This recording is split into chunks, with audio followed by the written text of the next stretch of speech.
Nagbabalik ang PTV News, Pangulong Rodrigo Duterte nagpadala rin ng korona ng bulaklak sa puntod ni dating Pangulong Corazon Aquino at dating Senador Ninoy Aquino. Mula sa Manila Memorial Park, alamin natin ang detalye niyan mula kay Eunice Samonte live. Eunice? Audrey, kahit na tirik ang araw ay patuloy ang pagdagsa ng mga tao dito sa Manila Memorial Park, dito sa Sucat, Parañaque. At kanina nga lang ay binisita natin ang puntod ni dating Pangulong Corazon Aquino at ni Senator Benigno Ninoy Aquino Jr. Bukod sa dilaw na puntod nito dahil sa mga bulaklak, ay bukod tangi rin ang ipinadalang bulaklak ni Pangulong Rodrigo Duterte sa puntod ni dating Pangulong Cory Aquino at Senator Ninoy Aquino.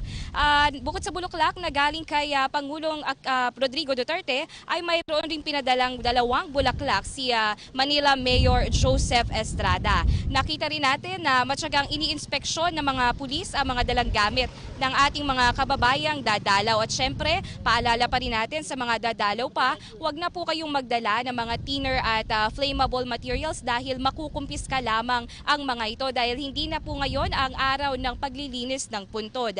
Ipinagbabawal na rin dito ang mga loudspeaker at mga matutulis na bagay. Samantala, mayroon na rin mga nakaantabay na Red Cross at ambulansya kung sakaling mayroong mga nahihilo at may hindi magandang nararamdaman. Naka-standby din ang mga wheelchair na maaring hiramin ng ating mga kababayan na may kapansana ngunit nais dumalaw sa puntod ng kanilang mga kamag-anak.